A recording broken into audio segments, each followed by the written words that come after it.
नमस्कार, बहुत स्वागत है आपका मिड डे प्राइम में। अगले 1 घंटे में होंगी इस वक्त की तमाम ताजा तरीन अपडेट्स। एक्सक्लूसिव खबर इस वक्त की जो सुर्खी बनी हुई है उस पर आपको बताएंगे किस तरह से कोलकाता दुष्कर्म मामले में सुप्रीम सुनवाई में क्या कुछ हुआ खास, वो आपको जानेंगे।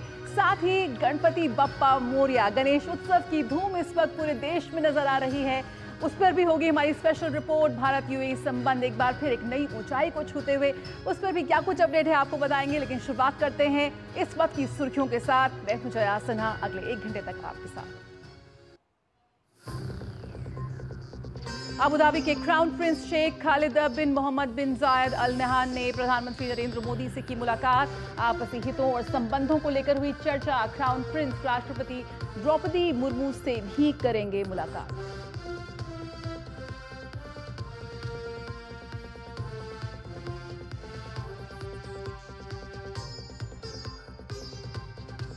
सुप्रीम कोर्ट में कोलकाता के आरजी कर मेडिकल कॉलेज में डॉक्टर के साथ दुष्कर्म और हत्या के मामले में हुई सुनवाई। सीजेआई ने एफआईआर दर्ज करने में 14 घंटे की देरी पर जताई चिंता। सीबीआई को नई स्टेटस रिपोर्ट दाखिल करने के लिए दिया 1 हफ्ते का समय। 17 सितंबर को अगली सुनवाई। जम्मू कश्मीर में घुसपैठ की कोशिश नाकाम। नौशेरा में 2 आतंकवादियों को सुरक्षा बलों ने किया ढेर। आतंकियों के पास से बड़ी मात्रा में गोला बारूद बरामद। सर्च ऑपरेशन जारी।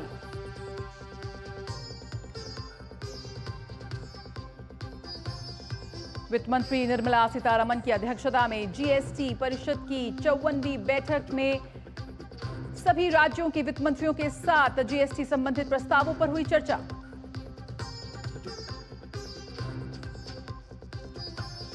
विदेश मंत्री डॉक्टर एस जयशंकर आज रियाद में भारत खाड़ी सहयोग परिषद के विदेश मंत्रियों की पहली बैठक में लेंगे भाग।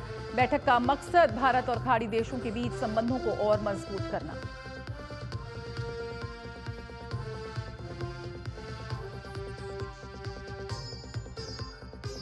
और दुनिया के नंबर 1 टेनिस खिलाड़ी यानिक सिनर ने जीता यूएस ओपन का खिताब। फाइनल में टेलर फ्रिट्ज को दी शिकस्त।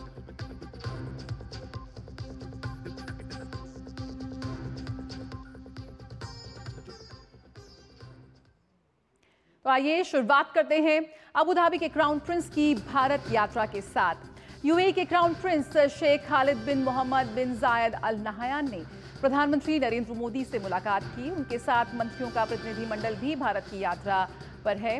नई दिल्ली स्थित हैदराबाद हाउस में दोनों देशों के आपसी हितों और संबंधों को लेकर चर्चा हुई। यूएई और भारत के बीच व्यापक आर्थिक साझेदारी के संबंध।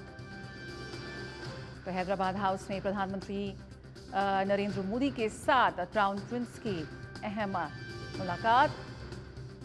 आपसी हित से जुड़े तमाम मुद्दों पर यहां पर चर्चा हुई। यूएई क्राउन प्रिंस की भारत यात्रा बेहद अहम मानी जा रही है। राजधानी दिल्ली के हैदराबाद हाउस में प्रधानमंत्री नरेंद्र मोदी ने क्राउन प्रिंस से मुलाकात की। क्राउन प्रिंस का राष्ट्रपति द्रौपदी मुर्मू के साथ भी मिलने का कार्यक्रम है।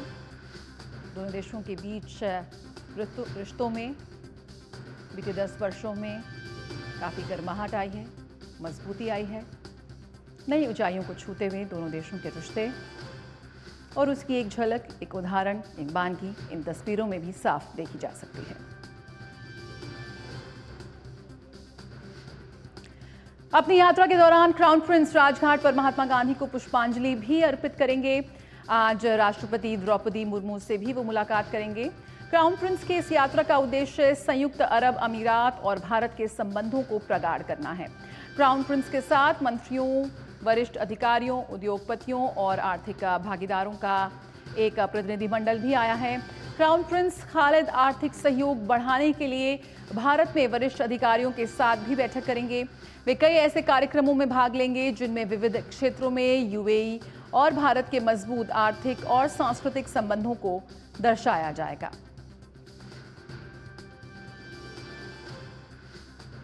तो भव्य स्वागत क्राउन प्रिंस का, क्राउन प्रिंस की भारत यात्रा।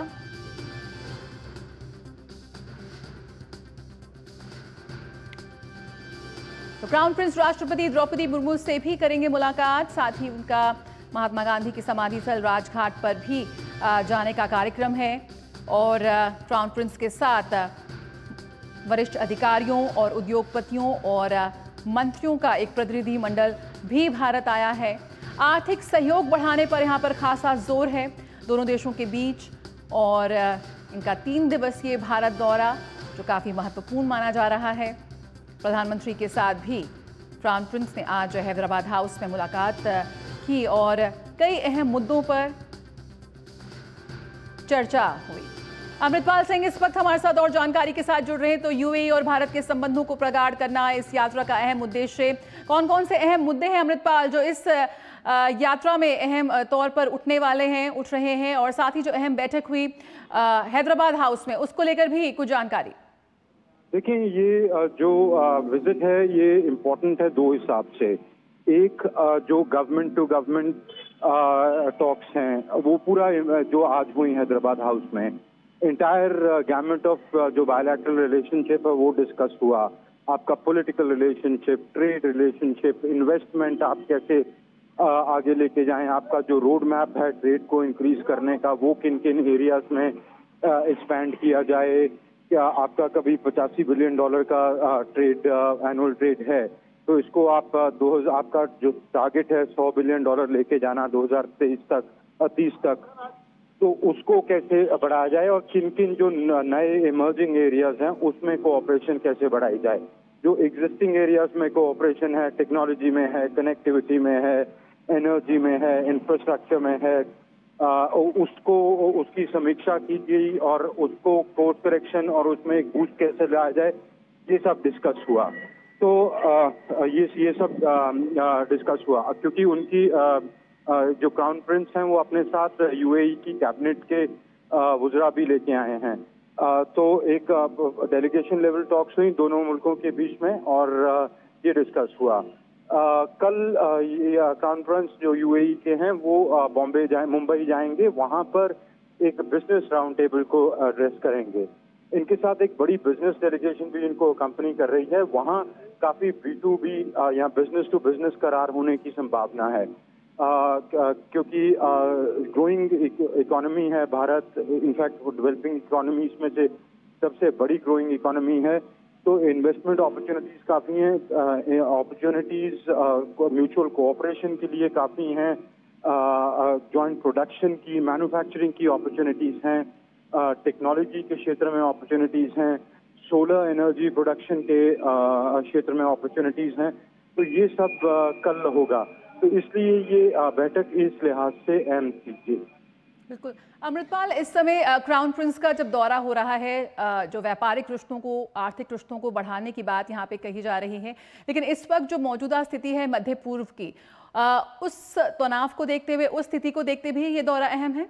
जी बिल्कुल, बायलैटरल के अलावा ये रीजनल इश्यूज, खास करके ये जो कॉन्फ्लिक्ट चल रही है वहाँ इजराइल और हमास के बीच में, ये अहम रही आज की मुज़ाकरात में, क्योंकि आप जानते हैं यूएई एक बड़ा प्लेयर है उस रीजन का, और भारत का भी हमेशा ये रवैया रहा है कि या रद्द अमल रहा है कि इस मसले को एक, पहले तो आप हॉस्टिलिटीज एकदम बंद करें और दूसरा इस मसले को आप बातचीत से हल करें। इस मसले का आप बगैर जंग किए इसका हल ढूंढें। तो मेरा ख्याल है कि यूएई उसमें एक बड़ा इम्पोर्टेंट रोल प्ले कर सकता है क्योंकि रीजन का एक बहुत बड़ा प्लेयर है। तो इस मुद्दे को लेके और उसका जो इम्पैक्ट जो ग्लोबल साउथ के देशों में पड़ रहा है, ग्लोबल सप्लाई चेन डिसरप्शन की वजह से, शिपिंग लेन्स की डिसरप्शन की वजह से, तो उसमें उसको रिजॉल्व करना और जल्द रिजॉल्व करना अहम हो जाता है। तो इस बारे में विस्तार से बात हुई। बिल्कुल अमृतपाल, 2017 में जो अहम समझौता हुआ था, कॉम्प्रिहेंसिव स्ट्रैटेजिक पार्टनरशिप पर जो हस्ताक्षर हुए थे, वो काफ़ी अहम साबित हुए भारत और यूएई के रिश्तों को और मजबूती देने में। कौन कौन से ऐसे क्षेत्र हैं या मुद्दे रह सकते हैं जिन पर इस बार भी इस विजिट के दौरान हम समझौते की हस्ताक्षर की उम्मीद कर सकते हैं? देखिए, ऐसे समझौतों पे हस्ताक्षर तो शायद इस मतलब बिजनेस टू बिजनेस करार हो सकते हैं, पर गवर्नमेंट टू गवर्नमेंट करार क्या होंगे वो देखने होंगे। पर जो एरियाज जिन पर बातचीत हुई वो थे आपकी कनेक्टिविटी, इंफ्रास्ट्रक्चर, इन्वेस्टमेंट, ट्रेड का रोड मैप, जैसे आपने कहा अभी वेस्ट एशिया को लेके बातचीत हुई, और न्यू और इमर्जिंग जो पोटेंशियल एरियाज हैं उनको उनमें कैसे भागीदारी और बढ़ पाए, और बिजनेस टू बिजनेस जो टाइज हैं उनको कैसे मजबूत किया जाए। फिर भारत की सरकार के कुछ कंसर्न्स थे, क्योंकि आपकी एक बहुत बड़ी तादाद में अबाउट 3.5 मिलियन वर्कर्स या एक्सपैट्रिएट पॉपुलेशन है, तो उसमें से क्योंकि आपको बहुत ज्यादा रेमिटेंसेस भी आती हैं और उनके कुछ मुद्दे हैं वहां पर, तो उनको लेके बातचीत हुई। जी बिल्कुल, बहुत बहुत शुक्रिया इस जानकारी के साथ जुड़ने के लिए अमृतपाल। हमारे संवाददाता जो बता रहे थे बेहद अहम इस वक्त ये दौरा जो क्राउन प्रिंस इस वक्त भारत में है अपनी 3 दिवसीय यात्रा के लिए, कई अहम मुलाकातों का सिलसिला लगातार जारी है। एक बड़े प्रतिनिधिमंडल के साथ अब यहाँ पर आए हैं, यानी कि व्यापार और आर्थिक दृष्टि से इस दौरे को और भी महत्वपूर्ण माना जा रहा है। साथ ही साथ मध्य पूर्व में जिस तरह की स्थिति है उसको लेकर भी इस वक्त पूरा विश्व जो है भारत की ओर कहीं ना कहीं देख रहा है तमाम समस्याओं के समाधान के हेतु। और यहाँ पर बात हो कोलकाता की, तो कोलकाता में जिस तरह से डॉक्टर रेप मर्डर केस में आज सुप्रीम कोर्ट में सुनवाई हुई है।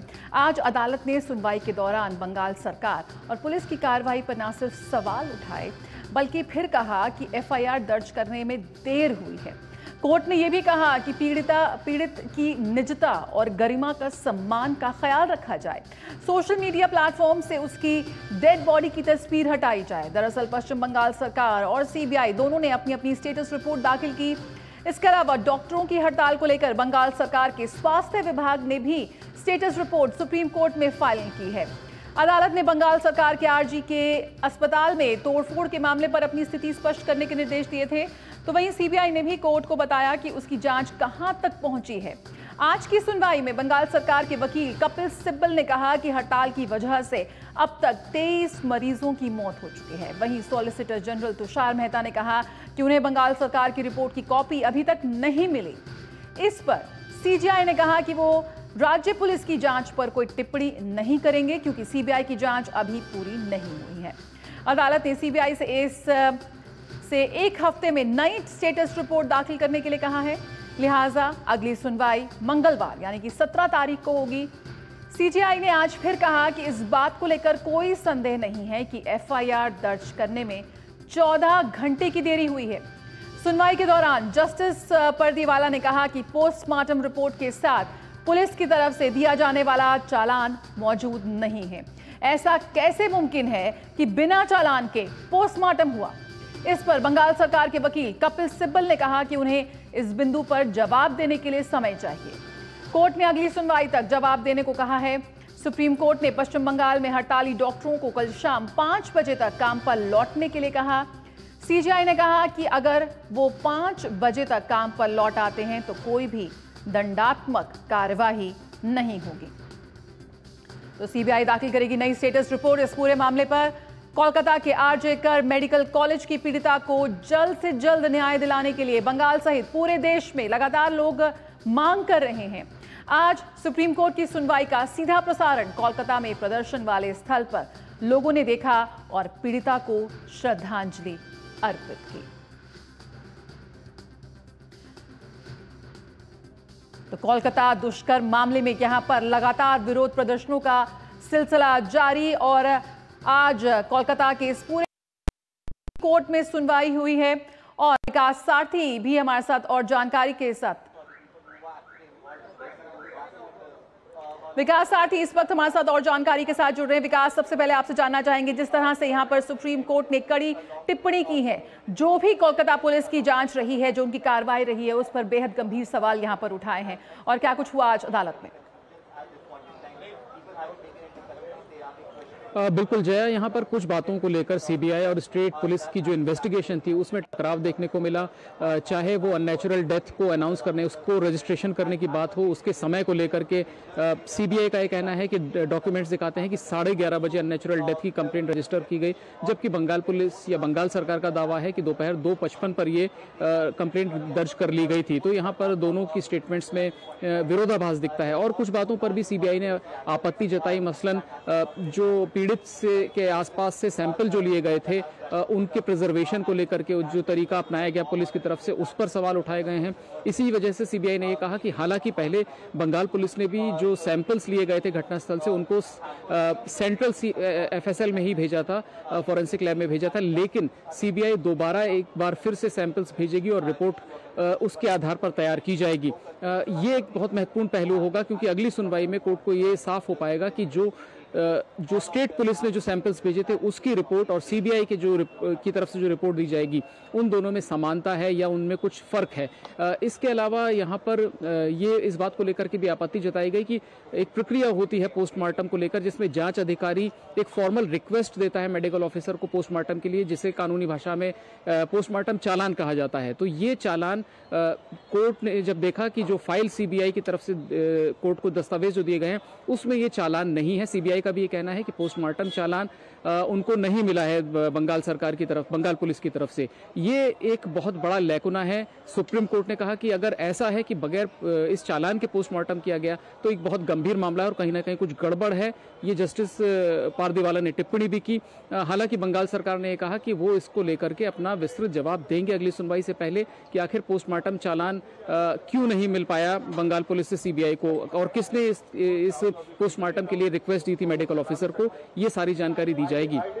इस बीच में जय, एक और सबसे अहम बात की जो हड़ताल चल रही है जूनियर डॉक्टर्स की, उसको लेकर के सुप्रीम कोर्ट ने एक डेडलाइन दी है एक तरीके से कि कल 5 बजे तक ये जूनियर डॉक्टर्स अपनी ड्यूटी ज्वाइन करें दोबारा, क्योंकि वहां पर लाखों लोगों को इसके चलते दिक्कत हो रही है। सुबह बंगाल सरकार की तरफ से बताया गया कि 23 लोगों की मौत हो चुकी है और ये कोर्ट ने यहां पर यह भी नोट कराया ऑर्डर में कि अगर ये डॉक्टर्स कल 5 बजे तक काम पर वापस लौट आते हैं तो उनके खिलाफ कोई भी दंडात्मक कार्रवाई, कोएर्सिव एक्शन राज्य सरकार नहीं करेगी। हालांकि अगर 5 बजे के बाद भी ये लोग वापस काम पर नहीं जाते हैं, सेवाएं बहाल नहीं होती हैं, तो नियम के मुताबिक, कानून के मुताबिक सरकार जो कार्रवाई करने के लिए कर सकती है वो करने के लिए स्वतंत्र होगी। तो एक तरीके से डॉक्टर्स को भी एक कोर्ट ने आग्रह भी किया है और एक डेडलाइन भी सेट की है कि 28 दिन से ज्यादा हो चुके हैं इस हड़ताल से और इससे लाखों लोग प्रभावित हो रहे हैं और उनका इसमें कोई दोष नहीं है। ये सबसे बड़ी बात कि मरीजों का इस पूरी घटना से कोई लेना देना नहीं है, इसीलिए आप काम पर लौटें। सुरक्षा सुनिश्चित की जाएगी इन डॉक्टर्स की, सीआईएसएफ वहां पर है। 5 बजे तक की एक डेडलाइन यहाँ पर कोर्ट ने सेट करी है। बिल्कुल। हमारे साथ इस वक्त कोलकाता से प्रसन्नजीत बख्शी भी जुड़े हुए हैं। प्रसन्नजीत, हमने देख रहे हैं लगातार जो विरोध मांग है, जो प्रदर्शन है वो जारी है। ये एक पीड़िता को लेकर जो न्याय की मांग है उसकी लौ अभी तक कोलकाता में निरंतर जलती हुई नजर आ रही है, लेकिन यहाँ पर सुप्रीम कोर्ट की ओर से जो डॉक्टर्स हैं उन्हें वापस काम पर लौटने का यहाँ पर आग्रह किया गया है और डेडलाइन भी दी गई है। क्या कुछ आज सुनवाई के बाद आपको प्रतिक्रिया मिल रही है वहां पर कोलकाता में? देखिए, पहली बात तो है कि आज जो 1-1.5 घंटा की सुनवाई है वो इसी जगह पे जाकर जो जूनियर डॉक्टर यहाँ पे हड़ताल पे है और न्याय की मांग लेकर आंदोलन में है, या बंगाल के लोग जिस न्याय को लेकर आंदोलन पे है, इसी जगह पे फिर से एक पेच पर अटक गया है। मैं अगर जूनियर डॉक्टर की बात करें तो उनका कहना है कि हमें न्याय से मतलब है और हम नहीं चाहते कि हम हमारे ड्यूटी से दूर रहे, और ये जो रिपोर्ट हेल्थ डिपार्टमेंट की तरफ से दिया गया है कि 23 मरीजों का मौत हुआ है हमारी नहीं मौजूद होने के कारण, यह गलत है और इस तरह की कोई स्थिति है नहीं, पहली बात। दूसरी बात, उनका कहना है कि हम जो लोग अभी यहाँ पे काम से दूर रहे हैं और क्या कहते हैं जिसको हम स्ट्राइक पर है या हड़ताल पर है या सीज वर्क पर है, ये सिर्फ 2% लोग हैं पूरे हेल्थ सिस्टम की। अगर 2% की हड़ताल पे जाने से 23 लोगों की मौत है तो इनका सवाल है कि तो बंगाल की जो हेल्थ सिस्टम है उसका हालत क्या है, ये बता देते हैं कि 2% लोग हड़ताल पे जाने के कारण 23 मरीजों की मौत हो गया। तो ऐसा ही बुरा हालत है बंगाल की हेल्थ सिस्टम का। तो किसी ना किसी जगह पे इस डेडलाइन कल शाम को 5 बजे तक, जैसे बता रहे थे हमारे साथी, और ये 23 लोगों की मौत और ये हड़ताल इस जगह पे आके पूरे स्थिति फिर दोबारा राउंड, जैसे हम कहते हैं कि स्क्वायर वन पे पहुंच गया, शायद ये स्क्वायर वन पे पहुंच गया। लेकिन ये कल शाम को 5 बजे तक की ये जो मोहरत है, इसके बारे में डॉक्टर क्या प्रेस कॉन्फ्रेंस करके बताएंगे, इसके लिए हमें इंतजार है। लेकिन इनिशियली इनका जो रिएक्शन है वो है कि शायद इस जगह से इस पेज को खोलना पड़ेगा किसी न किसी जगह पर। जी बिल्कुल। विकास हमारे साथ जुड़े हुए। विकास, यहाँ पर दोबारा स्टेटस रिपोर्ट दाखिल करने की बात हुई है, सीबीआई दोबारा स्टेटस रिपोर्ट दाखिल करेगी। साथ ही जो बंगाल सरकार की रिपोर्ट है वो नहीं मिली है, उसको लेकर भी यहाँ पर कुछ संशय है, कुछ कंफ्यूजन है। जय, वो स्टेटस रिपोर्ट बंगाल सरकार की तरफ से दी गई थी सुबह। आप याद करें कि जो घटना के बाद पूरी तोड़फोड़ हुई थी और हजारों लोग अस्पताल में घुस गए थे, उन्होंने जहां पर घटना हुई थी उस जगह को भी वहां पर भी उसको तोड़फोड़ की थी। तो इसको लेकर के बंगाल सरकार से जवाब मांगा था सुप्रीम कोर्ट ने, वो स्टेटस रिपोर्ट दाखिल की गई है। हालांकि सुबह सॉलिसिटर जनरल ने ये कहा कि उनको सुनवाई से पहले ये रिपोर्ट बंगाल सरकार की तरफ से नहीं दी गई। आखिर बंगाल सरकार सीबीआई से कुछ छुपाना क्यों चाहती है, ये उनकी टिप्पणी थी। अब उस रिपोर्ट पर बहुत ज्यादा आज चर्चा नहीं हुई, क्योंकि जो मुख्य विषय था वो जांच को लेकर के बंगाल सरकार की जांच कैसे, बंगाल पुलिस की जांच किस तरह से हुई थी, सीबीआई की जांच कहां तक पहुंची है और डॉक्टर्स की हड़ताल, इन्हीं पर ही पूरी सुनवाई का फोकस रहा। तो अपने डिफेंस में, बचाव में बंगाल सरकार ने क्या दलीलें दी हैं उस स्टेटस रिपोर्ट में, ये पता चल जाएगा, क्योंकि सीबीआई की रिपोर्ट भले ही सील्ड एनवेलप में दी गई है, बंगाल सरकार की रिपोर्ट को लेकर के उस तरह की कोई कॉन्फिडेंशियलिटी यहाँ पर शायद नहीं रहेगी और इसीलिए जब वो पार्टीज को सौंपी जाएगी तो वो उसमें ये बात साफ हो पाएगी कि आखिर कैसे पूरा पुलिस महकमा इस बात को नहीं भांप सका कि वहां पर इतनी बड़ी तादाद में हजारों लोग इकट्ठे हो रहे हैं और उन्होंने अस्पताल में न केवल तोड़फोड़ की बल्कि क्राइम सीन को जाकर के भी प्रभावित किया। क्या इसमें अपना बचाव को लेकर के क्या कहना है बंगाल पुलिस का, ये उस रिपोर्ट से, उस स्टेटस रिपोर्ट से ही साफ होगा। बिल्कुल। प्रसन्नजीत बख्शी हमारे साथ जुड़े हुए हैं। प्रसन्नजीत, यहाँ पर सीबीआई की जांच आगे बढ़ रही है, गिरफ्तारी भी हुई है, इसको लेकर क्या कुछ अपडेट आ रहा है कोलकाता से? साथ ही यहाँ पर जब विरोध प्रदर्शन जो चल रहे हैं, अब जब सुप्रीम कोर्ट में सुनवाई हो रही है, ऐसे में क्या जो तमाम डॉक्टर्स इस वक्त रोड पर हैं, कुछ उनकी तरफ से ये प्रतिक्रियाएं मिल रही हैं कि विरोध प्रदर्शन को थोड़ा सा हॉल्ट करते हुए अब वो अपने काम पर वापस लौटें?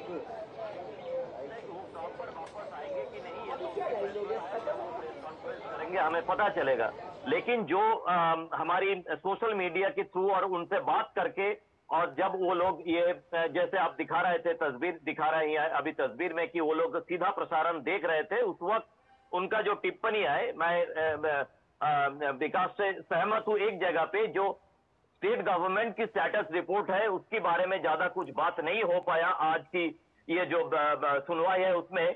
लेकिन प्रॉब्लम इसी बात की है कि यहाँ पे जो डॉक्टर है, जो लोग अपने सिक्योरिटी को लेके चिंतित है, उनकी मांग यही है कि बंगाल की स्टेटस रिपोर्ट के बारे में पता चले।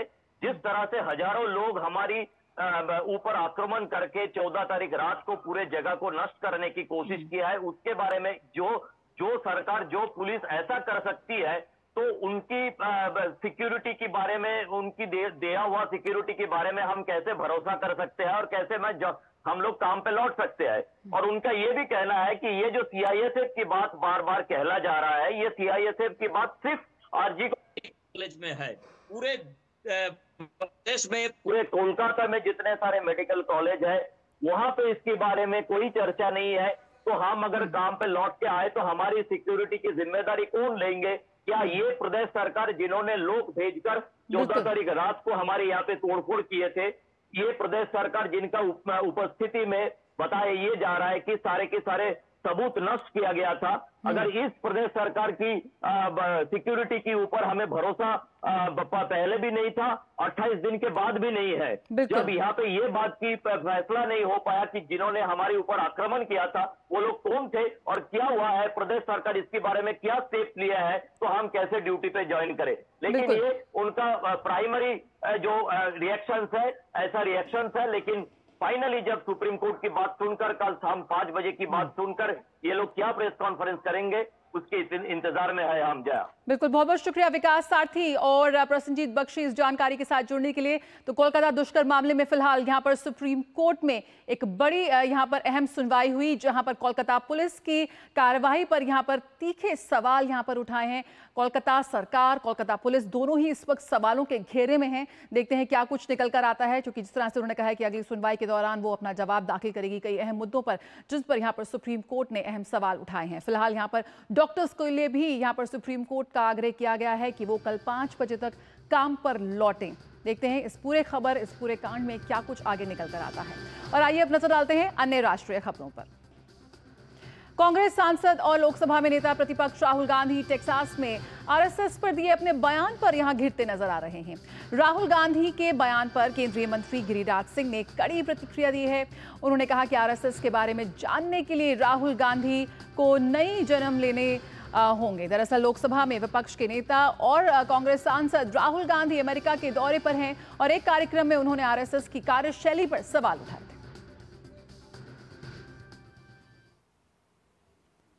आरएसएस को जानने के लिए राहुल गांधी को कई जन्म लेना पड़ेगा।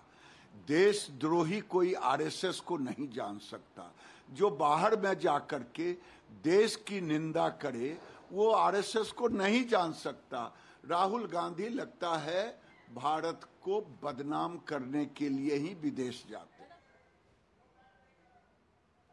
भाजपा प्रवक्ता शहजाद पूनावाला ने भी राहुल गांधी पर निशाना साधा है। उन्होंने कहा कि राहुल गांधी ने एक बार फिर विदेशी धरती पर भारत और हिंदू संस्कृति को अपमानित करने का काम किया है।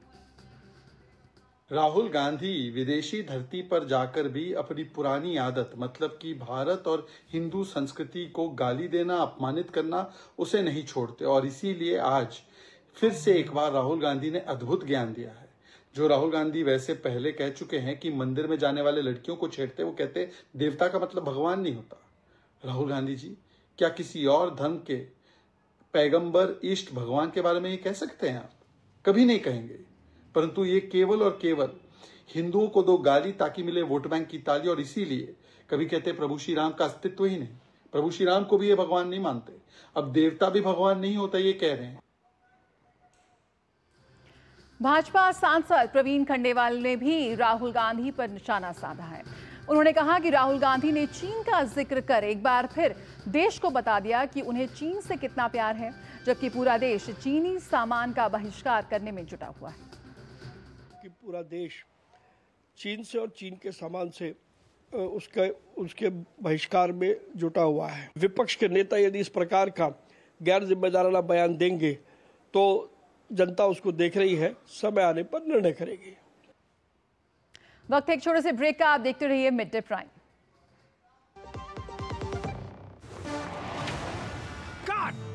सुरक्षा की गारंटी हर चीज में जरूरी है, चाहे वो मुश्किल स्टंट हो या अच्छी फसल।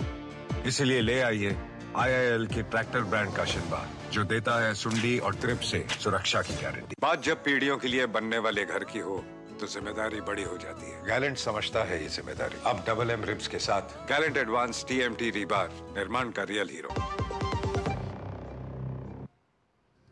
और अब बात आगामी विधानसभा चुनाव से जुड़ी हुई।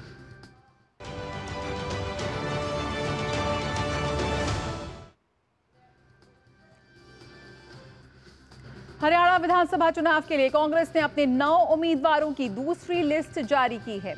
इसके साथ ही पार्टी ने अब तक कुल 41 उम्मीदवार उतार दिए हैं। पार्टी ने मोहित ग्रोवर को गुरुग्राम से टिकट दिया है और वर्धन यादव बादशाहपुर से चुनाव लड़ेंगे।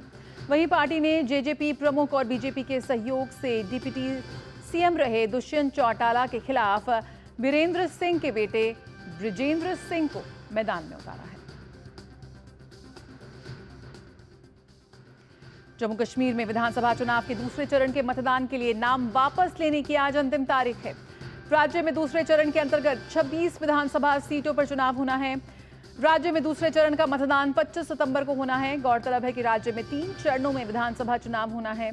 पहले चरण का मतदान 18 सितंबर को, दूसरे चरण का मतदान 25 सितंबर को और तीसरे और अंतिम चरण का मतदान 1 अक्टूबर को होना है। राज्य में 10 साल बाद होने वाले विधानसभा चुनावों के लिए प्रचार भी तेज है। विभिन्न राजनीतिक दलों के वरिष्ठ नेता राज्य में चुनाव प्रचार में जुटे हुए हैं। तो राज्य में 3 चरणों में होना है मतदान और विभिन्न राजनीतिक दल मतदाताओं को लुभाने में जुटे हैं। श्रीनगर से रमा त्यागी इस वक्त हमारे साथ जुड़ रही हैं और जानकारी के साथ। तो रमा, सबसे पहले आपसे ये जानना चाहेंगे, जिस तरह से विधानसभा चुनाव को लेकर मतदान के लिए समय करीब आ रहा है, ऐसे में राजनीतिक दलों का भी जोश और वोटर्स का जोश भी बढ़ता हुआ नजर आ रहा है। किस तरह से इस वक्त राजनीतिक माहौल है, सबसे पहले जानना चाहेंगे।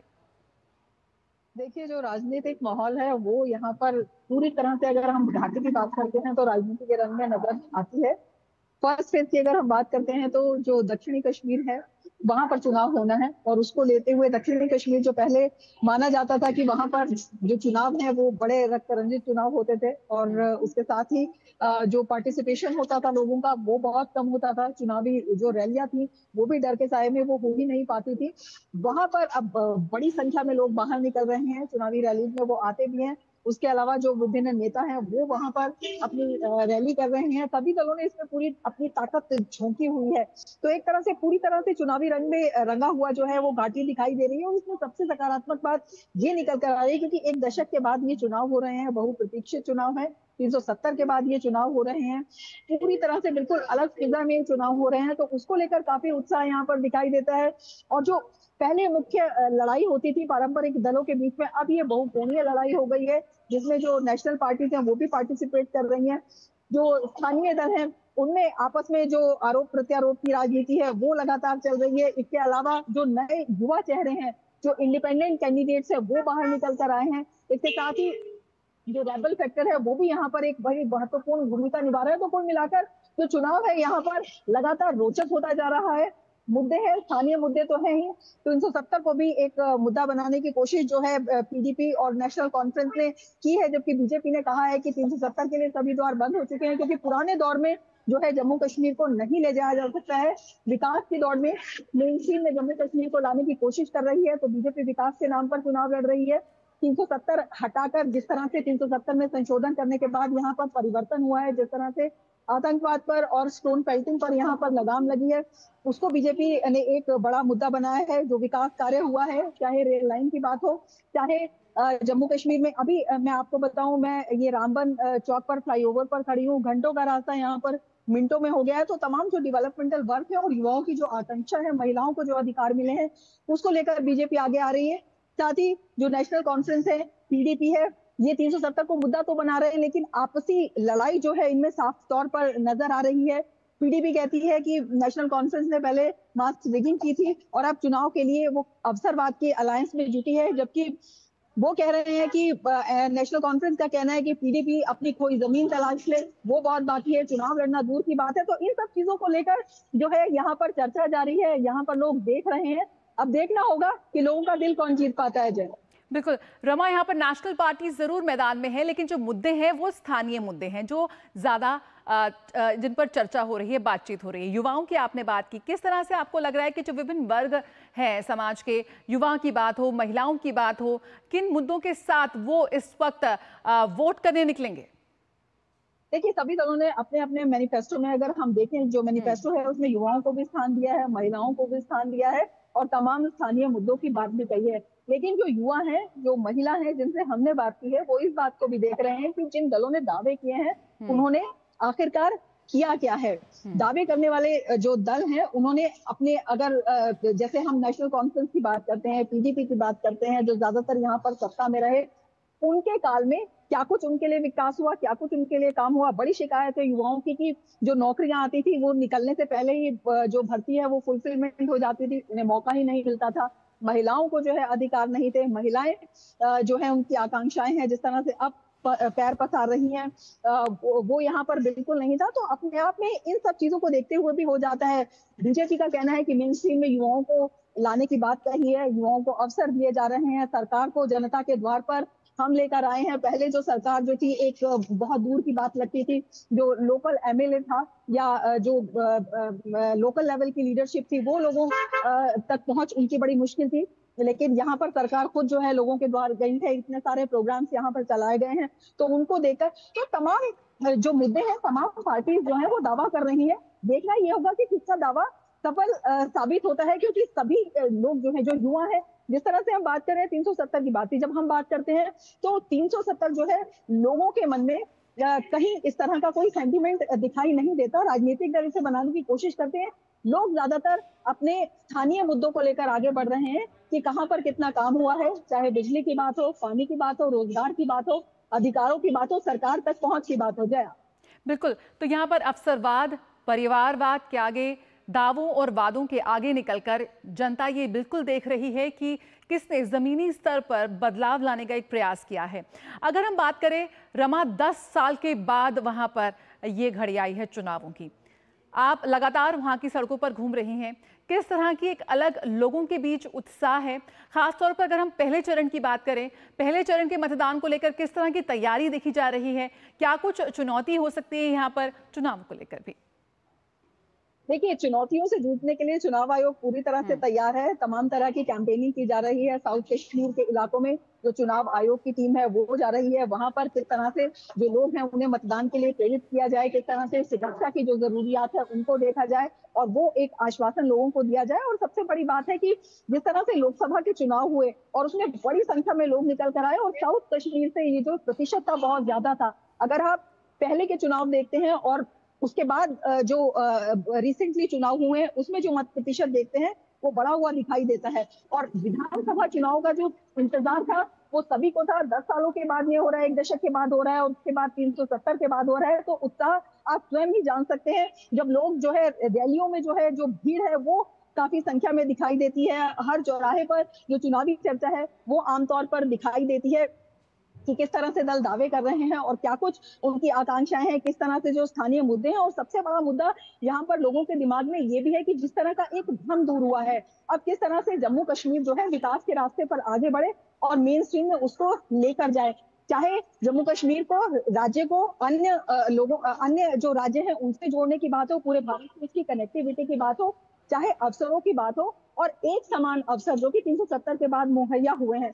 तो अपने आप में ये जो उत्साह है, ये जो दावे हैं, लोग इनको देख रहे हैं और मतदान के लिए ज्यादा से ज्यादा जो है निकल कर आ रहे हैं। हम देखें कि चुनाव के लिए जो इंडिपेंडेंट उम्मीदवार हैं, पहले जो यहाँ पर राजनीतिक दल है उनके लिए उम्मीदवार ढूंढने मुश्किल हो जाते थे। उम्मीदवार जो है वो आगे नहीं आते थे क्योंकि एक डर का माहौल रहता था और उसके साथ ही सभी लोगों को मौका नहीं मिलता था। लेकिन इंडिपेंडेंस की अगर आप संख्या देखें, हर इलाके से जो है जो एक आम आदमी जो कभी सोच नहीं सकता था कि हमें चुनाव में पार्टिसिपेट करने का मौका मिलेगा, वहां से उन्हें मौका मिल रहा है।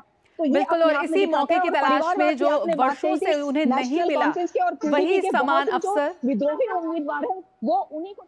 बिल्कुल, तो वो जो समान अवसर की बात हो रही थी, जिस बड़े बदलाव की बात हो रही थी, वो आज सिर्फ कागजों में नहीं बल्कि जमीन पर नजर आ रहा है। जम्मू कश्मीर में जिस तरह से विधानसभा चुनाव को लेकर हलचल है, तो वहीं आपको बता दें कि एक बड़ी सफलता यहां पर मिली है सुरक्षा बलों को। जम्मू कश्मीर पुलिस ने नौशेरा के लाम में घुसपैठ की कोशिश को नाकाम करते हुए 2 आतंकवादियों को मार गिराया है। पुलिस ने आतंकियों के पास से 2 AK-47 और 1 पिस्तौल समेत बड़ी मात्रा में विस्फोटक सामग्री बरामद की है। फिलहाल सर्च ऑपरेशन जारी है। तो नौशेरा में 2 आतंकी ढेर और 3 हथियार और विस्फोटक सामग्री यहां पर बरामद की गई है। बड़ी घुसपैठ की कोशिश यहां पर नाकाम की है सुरक्षा बलों ने।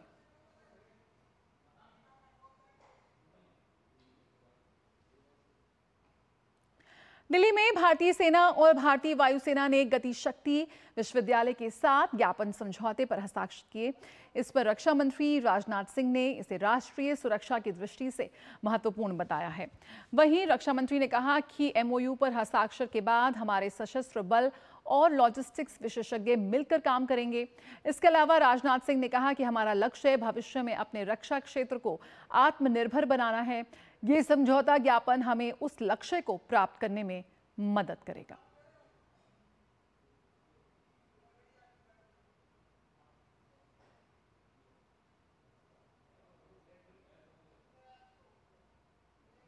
क्षेत्र में आत्मनिर्भर भारत की बात करते हैं तो इस आत्मनिर्भरता से हमारा आशय यह होता है कि हमारी सेनाओं की जो ज़रूरतें हैं उनकी पूर्ति हमारे खुद के साधनों से हो। जैसे यदि हम लॉजिस्टिक्स के लिए एक्सपर्टीज की ज़रूरत है तो उसकी ट्रेनिंग हमें हमारे अपने गतिशक्ति विश्वविद्यालय से ही मिले। यदि हमें इक्विपमेंट चाहिए तो वह भी हमें भारत की इंडस्ट्री द्वारा ही निर्मित किए हुए मिले। हमारा स्पष्ट मानना है कि एक सशक्त भारत की नींव आत्मनिर्भर होकर ही रखी जा सकती है और मुझे पूरा विश्वास है कि यह समझौता इस दिशा में अपनी बहुत ही महत्वपूर्ण भूमिका का निर्वाह करेगा। विशाल बैरिस्टो हमारे साथ और जानकारी के साथ जुड़ रहे हैं। विशाल, रक्षा क्षेत्र में आत्मनिर्भरता की ओर आगे कदम बढ़ाते हुए बेहद महत्वपूर्ण ये एमओयू साइन किया गया है। क्या है अहम बिंदु है इस एमओयू के? देखिए जया, जब हम रक्षा में आत्मनिर्भरता की बात करते हैं तो लॉजिस्टिक्स उसमें एक बहुत बड़ा रोल प्ले करता है। और लॉजिस्टिक्स का मतलब ये होता है कि आपको जो सैन्य साजो सामान है वो ज़रूरत पड़ने पर जल्दी से जल्दी सुरक्षित तौर पे पहुंचाया जा सके। तो हमारे मिलिट्री ऑपरेशंस में और हमारी नेशनल सिक्योरिटी के लिए लॉजिस्टिक्स एक बहुत बड़ा इंपॉर्टेंट रोल प्ले करता है। जिस यूनिवर्सिटी की हम बात करें, गति शक्ति यूनिवर्सिटी, वो देश की अनोखी और अकेली यूनिवर्सिटी है जो वडोदरा गुजरात में है। ये PM के विजन का एक नायाब नमूना है। और ये हमारा जो नेशनल डेवलपमेंट प्लान है शिपिंग, रोडवेज और हाईवेज को लेकर, उसको केटर करता है। इसलिए जब हमारे आर्मी और एयरफोर्स के जवान और अफसरान जब यहाँ पर ट्रेनिंग लेंगे तो उनको काफ़ी अच्छा प्लेटफॉर्म मिलेगा। उसके साथ ही ये जो गति शक्ति यूनिवर्सिटी है, इसके लिए एक प्लान भी है कि यहाँ पर जब स्टूडेंट 3rd ईयर में ही हो तो उनको बड़े बड़े मल्टीनेशनल्स के अंदर उनको रोज़गार मुहैया कराए जा सकें। जिसके एयरबस है, सीमेंस है, ऑलरेडी एयरबस ने इस यूनिवर्सिटी के स्टूडेंट्स को एम्प्लॉय किया है। तो ये सारी जो अग्रीमेंट हुआ है वो इसलिए हुआ है कि भारत जो है वो आत्मनिर्भर बने, ख़ास तौर से अपनी सैन्य शक्ति को लेकर, ताकि लॉजिस्टिकली भी सपोर्ट मिले और जो मिलिट्री इंटेलेक्ट है उसको भी फ़ायदा हो सके, ताकि हमारे मिलिट्री ऑपरेशन जो है वो सेफ एंड सिक्योर रहें। जया, बिल्कुल। तो कुशल लॉजिस्टिक्स प्रणाली को, संसाधनों को सही जगह समझने में और बेहतर इनको जानकारी मिलती नजर आएगी। किस तरह से जो युवाओं को, स्पेशलाइज्ड जो एक्सपर्ट्स हैं, उन्हें शामिल करने का प्रयास किया गया है और किस तरह से इस लॉजिस्टिक्स पूरी प्रणाली को और बेहतर और नई तकनीक से लैस करने का एक प्रयास रहेगा? देखिए, ये जैसे कि मैंने आपको बताया कि इंडियन आर्मी और इंडियन एयरफोर्स के जो पर्सनल हैं वो यहाँ पर PhD तक की कोर्स कर सकते हैं। स्पेशलाइज्ड ट्रेनिंग उनको दी जाएगी। साथ ही जो इंटरेक्शन होगा स्टूडेंट्स के साथ, उनको भी काफ़ी फ़ायदा होगा। और इन स्टूडेंट्स को जो यहाँ से निकल कर आएंगे उनको लॉजिस्टिक सेक्टर के अंदर किस तरह से डिफेंस फोर्सेस के अंदर एम्प्लॉय किया जा सके। मल्टीनेशनल्स के लिए मैंने आपको पहले ही बताया कि जो ग्लोबल लीडर्स हैं, जिसके अंदर जेकब्स है, जो लॉजिस्टिक सेक्टर के वर्ल्ड जायंट हैं, उसमें भी हमारी बात चल रही है। तो ये जो बड़े बड़े मल्टीनेशनल्स हैं उसमें हम स्पेशलाइज स्किल्ड फोर्स प्रोवाइड कर सके। उसके साथ ही हमारा जो अपना आर्म्ड फोर्सेस हैं उनके अंदर भी स्पेशलाइजेशन आए, क्योंकि बदलते वक्त के साथ हमें आत्मनिर्भरता पे ध्यान देना होगा, इंडिया को सेल्फ रिलायंट बनना होगा। इसलिए ये MOU इंडियन आर्मी और इंडियन एयरफोर्स के साथ एक बहुत इंपॉर्टेंट MOU है। बिल्कुल, बहुत बहुत शुक्रिया विशाल इस जानकारी के साथ जुड़ने के लिए, जानकारी देने के लिए। किस तरह से बेहद अहम यहाँ पर एक MOU साइन हुआ है गति शक्ति विश्वविद्यालय और भारतीय सेना के बीच, उसको लेकर और आपको बताएंगे। आपको बता दें कि गति शक्ति भारत का ऐसा पहला विश्वविद्यालय है जिसका बिल्कुल। और यहाँ पे आइए सीधे रुक करते हैं। भाजपा की एक प्रेस वार्ता यहाँ पर आयोजन किया गया है। ममता बनर्जी को नहीं आई, और अगर आप वो सुनवाई सुनते तो आप देखते किस तरह से संविधान का रक्षक और दूसरी तरफ संविधान का भक्षक, इसके बीच लड़ाई हो रही थी। संविधान का रक्षक सर्वोच्च न्यायालय था, भारतीय जनता पार्टी जिसने जमीन पर जो जनता है पश्चिम बंगाल की, उसके साथ इंसाफ की लड़ाई लड़ी है। जो भारत और पश्चिम बंगाल की जनता है वो रक्षक बन गई संविधान की, और भक्षक निर्ममता बनर्जी जो कि मुख्यमंत्री है पश्चिम बंगाल की, गृह मंत्री का विभाग है और स्वास्थ्य मंत्रालय है उनके पास, वो भक्षक बनी हुई हैं। उनको शर्म नहीं आ रही है किस तरह से उन्होंने यह सही नहीं समझा कि वो पीड़िता के परिवार के साथ खड़ी हो, वो रेपिस्ट के साथ खड़ी हो सकती है। आज पहले मैं 3 बड़ी बातें जो कि सर्वोच्च न्यायालय ने प्रश्न किए हैं ममता बनर्जी सरकार से, उसको उजागर करूंगा और फिर आपको उसका निष्कर्ष और क्या निकल के आता है वो बताना चाहूंगा। सबसे पहले ये टिप्पणी भारत के मुख्य न्यायाधीश, जो कि सुप्रीम कोर्ट के 3 जजेस की बेंच में बैठे थे, सुनवाई कर रहे थे, उन्होंने पूछा। और मैं कोट कर रहा हूं, जो रिपोर्टिंग आई है, अभी ऑर्डर नहीं आया है। The honourable chief justice of India says there was at least a 14-hour delay to register the FIR. Number 1. अगर कोई हीनस क्राइम होता है, कॉग्निजेबल ऑफेंस, संज्ञेय अपराध होता है, तो यह पुलिस की जिम्मेदारी है कि तुरंत FIR दर्ज की जाए। यहां पे एक अननेचुरल डेथ की एंट्री करते हैं, और यह बात हमने बड़ी प्रमुखता से हर मंच से उठाई, चाहे वो राष्ट्रीय मंच हो भारतीय जनता पार्टी का, चाहे प्रदेश का मंच हो। आज मोहर लगी है कि भारतीय जनता पार्टी वो पार्टी है जो चाहती है कि पीड़िता के परिवार को इंसाफ मिले और हर जो हमारी बहन है पश्चिम बंगाल में वो सुरक्षित हो। सर्वोच्च न्यायालय ने जब ये पूछा, क्या अभी भी ममता बनर्जी आप अपने पद पर बनी रहना चाहती हैं?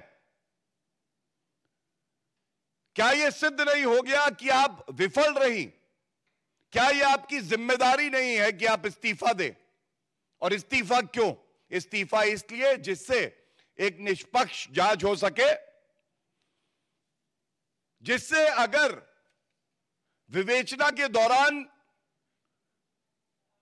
ये साक्ष्य आते हैं सामने कि आपने लापरवाही तो करी ही, साथ में आप लिप्त थी, आपको पता था क्या हो रहा और आपने उसको रोकने का प्रयास नहीं किया, और साथ में जो साक्ष्य है उसको नष्ट करने का प्रयास किया, तो फिर आपका पॉलीग्राफ टेस्ट और आपकी arrest, I repeat, the polygraph test of the chief minister Mamata Banerjee as well as the arrest of Mamata Banerjee could be imperative to ensure that there is justice given to the family members of the deceased and to every citizen of the country. This is the demand of the people of West Bengal, and the Honorable Supreme Court has made this scathing remark, unveiling the dirty face of Mamata Banerjee. Second, जो बड़ी महत्वपूर्ण बात है, postmortem. यह उजागर हम लोग पहले भी कर चुके हैं, आज दोबारा दोहराऊंगा। मृतक पीड़िता का पोस्टमार्टम किसी दूसरे मेडिकल कॉलेज में होना चाहिए था, लेकिन जल्दबाजी में, आनन फानन में वो आरजी कर मेडिकल कॉलेज में ही कराया जाता है। और सबसे बड़ी बात, और ये आज सुनवाई में आया है, उसका जो चालान है जो ये बताएगा कि कितने बजे पोस्टमार्टम हुआ है, तो honourable chief justice of India ने स्वयं ये पूछा, why is the postmortem report challan missing from the records? क्यों? क्या उस चालान से यह स्पष्ट हो जाता कि ममता बनर्जी उनके चहेते पुलिस कमिश्नर, जिन्होंने अभी तक इस्तीफा नहीं दिया है, वो जो पूर्व में प्रिंसिपल रहे आरजी कर मेडिकल के, जिनको अब अरेस्ट कर लिया गया, उनको बचाने का प्रयास कर रही थी? जो एक अरेस्ट हुई है उस आरोपी को बचाने का प्रयास कर रही थी? क्यों चालान मिसिंग है? जब कलकत्ता उच्च न्यायालय ने स्पष्ट कहा कि सारा रिकॉर्ड फाइल से लेके उसके अंदर के जो कागज है वो धागा भी जिससे आप सिलते हैं फाइल, सब का सब सीबीआई को दे दे, तो चालान मिसिंग कैसे हो गया? ममता बनर्जी जी, कृपया करके ये बताइए हमें। और इसके साथ ये भी बड़ा महत्वपूर्ण है सीसीटीवी फुटेज, आप सब पत्रकार हैं, हमारी लोकतंत्र का चौथा स्तंभ है सीसीटीवी फुटेज, जिससे यह पता चलता कि कितने बजे आरोपी अस्पताल में आए, अंदर गए, दुष्कर्म किया, कब निकले और कितने लोग निकले और किसने सबूत मिटाने का प्रयास किया। आपको जान के आश्चर्य होगा, बेशरम, निर्लज, गैर जिम्मेदार मुख्यमंत्री ममता बनर्जी, उनकी पुलिस केवल 27 मिनट का सीसीटीवी फुटेज देती है सीबीआई को, केवल 27 मिनट का। क्या पूछा नहीं जाएगा? ये जो घटना हुई उससे पहले का, उसके बाद का कई घंटों का सीसीटीवी फुटेज आवश्यक है कि जांच हो सके, निष्पक्ष जांच हो सके। तो 27 मिनट का केवल क्यों दिया गया? ये 3 बड़े प्रश्न हैं और ये प्रश्न जो हमने पूछे हैं, आज मैं इतना ही कहूंगा, निर्ममता बनर्जी झूठी ममता बनर्जी बन गई है। पुलिस कमिश्नर को हटाने का उनका मन नहीं है, उनकी मंशा नहीं है।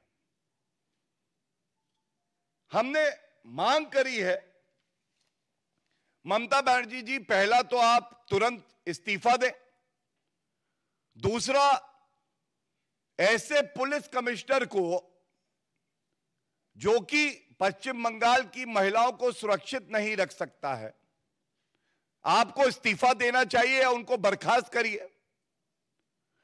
तीसरी बड़ी बात है, ममता बनर्जी, अगर आपके पास छुपाने के लिए कुछ नहीं है, हम सब चाहते हैं, पश्चिम बंगाल की जनता चाहती है कि आप अपने फोन का पूरा कॉल रिकॉर्ड, पुलिस कमिश्नर का पूरा कॉल रिकॉर्ड, जो प्रिंसिपल एक्स हटाया गया उसका पूरा कॉल रिकॉर्ड सार्वजनिक करिए। जनता को पता होना चाहिए कितनी बार आपने बात करी उस सुबह, और जब हमारी बहन के साथ ये दुष्कर्म हो रहा था, क्या आप षड्यंत्र रच रही थी? आपकी चिंता आपकी कुर्सी को लेके है, हमारी चिंता महिला अस्मिता बरकरार रहे, पीड़िता के परिवार को इंसाफ मिले, इसको लेके है। और ये विचारधाराओं की लड़ाई है। जैसा मैंने कहा, रक्षक वर्सेस निर्ममता बनर्जी भक्षक, और इंसाफ तो मिलेगा, इंसाफ तो हम लेके रहेंगे।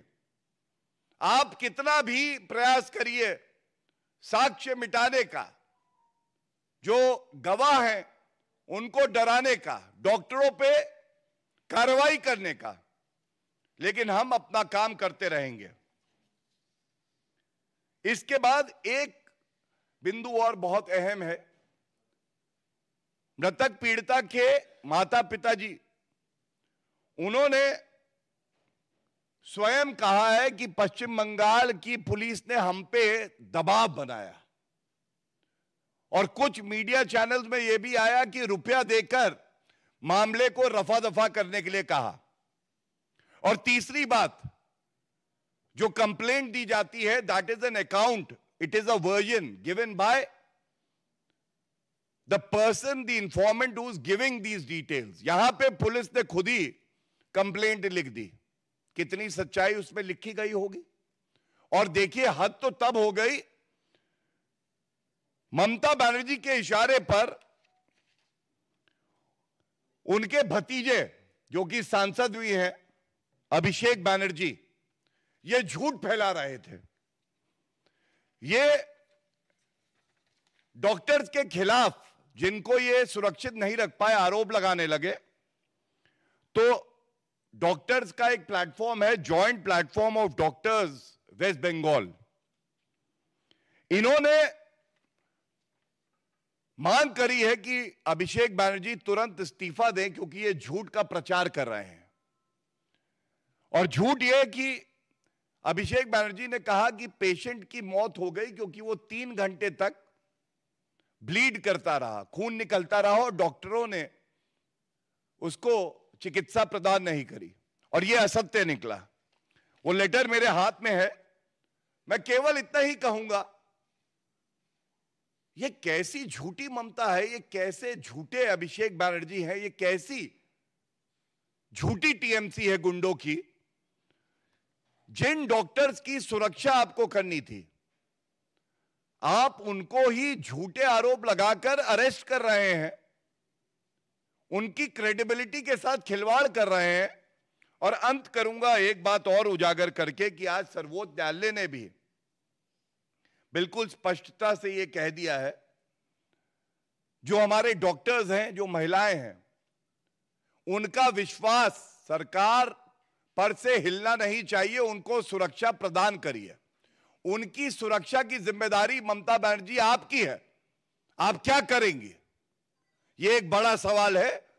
ये जो 4 बिंदु सर्वोच्च न्यायालय ने आज सुनवाई के दौरान टिप्पणी करी है, ये जनता की मांग है और इसीलिए इसको आपके समक्ष हमने रखा है। बहुत बहुत धन्यवाद। तो भाजपा का ममता सरकार पर बड़ा हमला। यहां पर भाजपा सीधे सवाल उठाते हुए आज कोलकाता कांड पर सुप्रीम कोर्ट में बेहद अहम सुनवाई, जहां पर सुप्रीम कोर्ट ने सीधे तौर पर कोलकाता सरकार और कोलकाता पुलिस के रवैये पर, उनकी जांच पर तीखे सवाल उठाए हैं। अहम सवाल यहां पर निकल कर आ रहे हैं कि किस तरह से लापरवाही बरती गई इस पूरे मामले को लेकर। वो लापरवाही थी, चूक थी, या जानबूझकर इस मामले को निपटाने की कोशिश की गई कोलकाता राज्य सरकार की ओर से या फिर कोलकाता पुलिस की ओर से। यहां पर तीखे सवाल उठाती हुई भाजपा के प्रवक्ता गौरव भाटिया ने कहा कि संविधान के रक्षक और उसके भक्षक के बीच की लड़ाई है और ये आम जन की लड़ाई है, कोलकाता वासियों की लड़ाई है, हर महिला की लड़ाई है, जिसको लेकर भाजपा यहां पर जमीन पर उतरती नजर आ रही है। और जो पूरा रवैया रहा है कोलकाता राज्य सरकार का और कोलकाता पुलिस का, उस पर अब जो सवाल उठ रहे थे उसका यहां पर सुप्रीम कोर्ट ने भी इस बात को माना है। ऐसे में क्या कुछ करती नजर आएगी कोलकाता सरकार, ये देखने वाली बात होगी। किस तरह से इस पूरे मामले को रफा दफा करने की, निपटाने की और इस पर पर्दा डालने की कोशिश यहां पर कोलकाता सरकार की रही है, ममता बनर्जी की रही है, वो यहां पर सुप्रीम कोर्ट में भी उसकी पोल खुलती हुई नजर आई है। तो भारतीय जनता पार्टी की प्रेस वार्ता यहां पर, जहां पर अहम सवाल उठाते हुए मिड डे प्राइम में यहाँ पर खबरों का सिलसिला आगे बढ़ा रहे हैं। हम यहाँ बात कर रहे थे कि किस तरह से जो भारत है वो रक्षा क्षेत्र में संविधान आत्मनिर्भर होते हुए आगे बढ़ रहा है। उसी पर हम यहाँ पर आगे बात करें कि कैसे आज अहम MOU साइन हुआ है। तो गति शक्ति भारत के साथ यहाँ पर सशस्त्र बलों का एक MOU साइन हुआ है। आपको बता दें कि गति शक्ति भारत पहला विश्वविद्यालय है जिसका उद्देश्य रेलवे, शिपिंग और हाईवे के राष्ट्रीय विकास योजनाओं को मजबूती प्रदान करना है। केंद्रीय रेलवे मंत्री अश्विनी वैष्णव ने कहा कि इसका लक्ष्य विश्वविद्यालय के छात्रों को लॉजिस्टिक्स के क्षेत्र में दुनिया के नामी ब्रांड्स में रोजगार दिलवाना है। When he was Chief Minister in Gujarat, he had set up the Petro University, he had set up the Forensic University, he had set up many domain-specific universities. So same concept we are now trying to do in logistics sector. So this will cover aeronautics, this will cover railway, this will cover warehousing, ground logistics and marine sectors to begin with, and then we will focus on getting into the deeper things like submarines and other. और खेल से जुड़ी एक खबर, अहम खबर, उस पर नजर डालते हैं। जर्मनी में आयोजित दूसरी बधिर निशानेबाजी विश्व चैंपियनशिप में हिस्सा लेने के बाद भारतीय खिलाड़ी वापस लौट आए हैं। प्रतियोगिता में शानदार प्रदर्शन करते हुए भारतीय खिलाड़ियों ने कुल 20 पदक जीते, जिसमें 7 स्वर्ण, 7 रजत और 6 कांस्य पदक शामिल हैं। भारत के 2 निशानेबाजों को प्रतियोगिता में सबसे युवा खिलाड़ी का अवार्ड दिया गया। तो बेहद शानदार प्रदर्शन के साथ और मेडल्स के साथ लौटी यहां पर भारतीय टीम। दूसरी बधिर निशानेबाजी विश्व चैंपियनशिप में हम किसी से कम नहीं और लगातार भारत की इस जोश को, इस युवा शक्ति को वैश्विक मंच पर दिखाएंगे। मिड डे प्राइम में फिलहाल इतना ही। मुझे दीजिए इजाजत, लेकिन खबरों का सिलसिला दूरदर्शन न्यूज पर जारी रहेगा। नमस्कार।